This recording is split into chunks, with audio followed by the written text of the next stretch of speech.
أهلين ومرحبا بكم خياتي على قناتي وصفات اقتصادية. نتمنى أن الفيديو تاعي يلقاكم وانتم بخير ومهنيين وفي أحسن الأحوال إن شاء الله.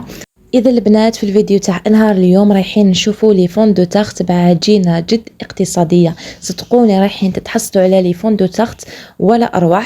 راني متأكدة أنه إذا جربتوهم راهم رايحين يعجبوكم، تخدموهم وتديرهم في الكونجيلاتور راهم رايحين يبقاو لأكثر من شهر، وراح تبقى فيهم هذيك القرمشة ومامتو رايحين يجوا طريين.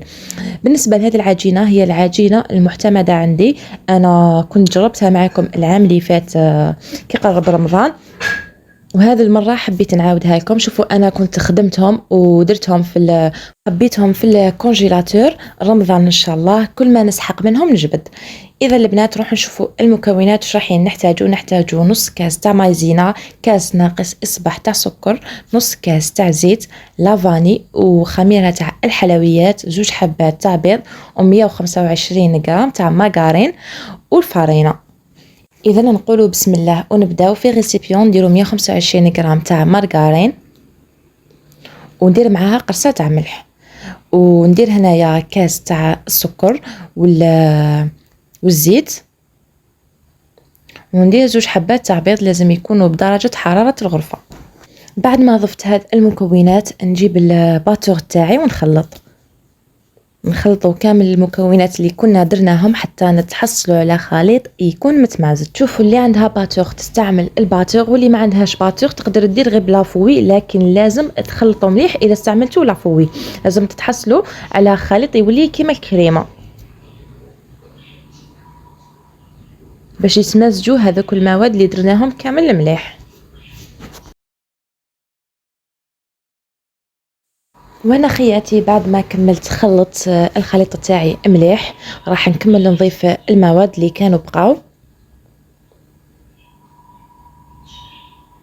ندير هنا لافاني، انا حندير لافاني سائله، اذا كانت عندكم سائله ديروا السائله، واذا كانت عندكم بودغ ديروا بودغ. نخلطوا بلا سباتول، بعدها نضيف المايزينا. المايزينا نديروا نص كاس، ونخلط باش ندخل المايزينا هذيك اللي كون ضفتها مليح باش ما يبقاولناش هذوك التكتلات تاعها. بعدها نبدا نضيف الفارينه تدريجيا.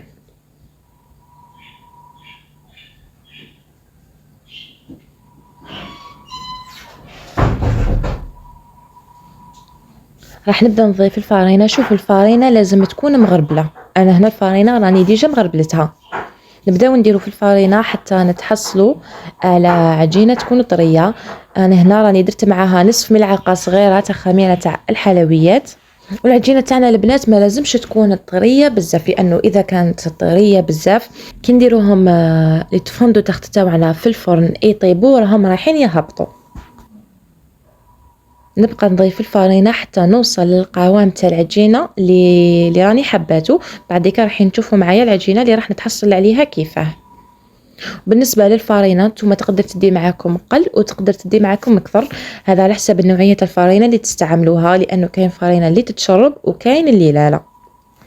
خاطرش هذا الشيء دائما يعتمد على النوعيه تاع الفارينه اللي نستعملوها.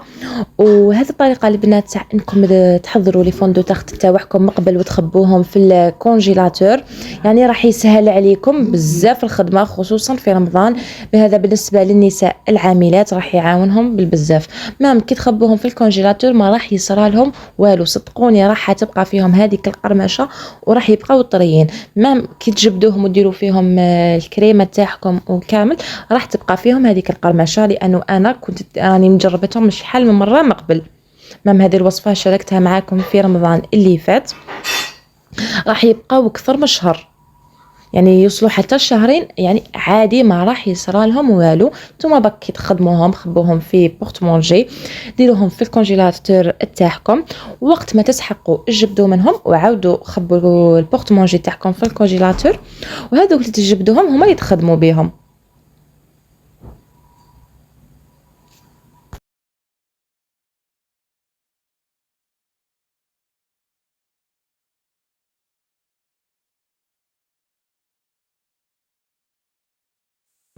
بعد ما كملت لمية العجينة البنات كما راكم تشوفوا، هذا هو القوام تاع العجينة اللي تحصلت عليه كما كنتوا شفتوا.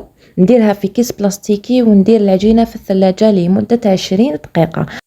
انا العجينه تاعي كانت دات لي حوالي 4 كيسان، لكن نتوما تقدر تدي معاكم قل وتقدر تدي معاكم اكثر كما كنت قلت لكم قبيل على حساب الفرينه اللي استعملتوها. بعد ما تفوت هذيك 20 دقيقه، بعد ما خليت العجينه تاعي في الثلاجه، نعاود نجبدها ونبدا نشكل فيها على شكل كرات كما راكم تشوفوا. هنا لي مول تاعي انا كنت دهنتهم بالمارغرين ورشيتهم بالفرينه. في كل مول نحط فيه عجينه هكذا باش نسهل العمليه، وكل واحد وطريقته. يعني انا نقول انه نديرهم على شكل كرات، بعدها باش نبداو نحلو في العجينه. شوفوا بعدها نرفد هذيك الكرات تاع العجين، نحلها ما بين يديا ونديرها في المول ونبدا نضغط. دائما نضغط من الاسفل للاعلى كما راكم تشوفوا، من تحت نبداو نضغطوا حتى نطلعوا مع هذوك الجوانب، والجوانب هذوك لازم نضغطوا مليح باش يجي الشكل تاع لي فون دو تارت تاعنا يجينا شباب. واذا خصكم عجينه تعاودوا تدوا من هذيك العجينه وديروا يعني عادي. وبهذه الطريقه نكمل كامل الحبات تاعي تاع لي فون دو تارت. بعد ما نكملهم نديرهم في الثلاجه لمده 30 دقيقه، بعدها نخرجهم. هنا يا البنات بعد ما كنت كملتهم كامل ودرتهم في الثلاجه لمده 30 دقيقه، في نفس الوقت راني شاعله على الفرن تاعي يسخن. بعد ما نخرجهم نثقبهم كامل ونديرهم في الفرن يطيبوا على درجه حراره 160. نشعل لهم من تحت يطيبوا، بعد ما يطيبوا من تحت نشعل لهم من الفوق باه يتحمروا، يعني غير حاجه خفيفه. وفي الطياب تاعهم نتوما تتحكموا فيهم، اذا حبيتوهم تخليوهم بيض، واذا حبيتوهم يكونوا محمرين، يعني كما تحبوا. اذا اخواتي انا نديرهم يطيبوا، بعدها نعاودوا نولوا باش نشوفوا النتيجه تاع الوصفه تاع نهار اليوم. وهنا خياتي بعد ما كانوا طابوا، شوفوا انا كنت تحصلت على 23 حبه، ودرت هذيك الحبه الصغيره كانت بقات لي العجينه درت بها واحده صغيره. شوفوا معايا كيف جاو. صدقوني يا البنات غير هذه الوصفه بزاف هايله واقتصاديه كما كنتوا شفتوا. نديروها بالمارغرين ونديروها بالزيت. انا هنا خدمتهم راح نخبيهم في بورت مونجي رمضان ان شاء الله. هكذا تخدموهم وتخبوهم، وقت ما احتجتوا تجبدوا منهم، تجبدوا يعني الحبات اللي احتجتوهم وتعاودوا تخبيو. راح يقعدوا شهر كامل تاع رمضان وما راح يصير لهم والو. ما بالنسبه للناس اللي تحب تخدم كميه اكبر من هذه تقدر تضاعف المقادير، ولا للناس اللي تحب تديرها كمشروع، لانه صدقوني يجوا بزاف هايلين، راح يجوا مقرمشين ويجوا ولا اروع.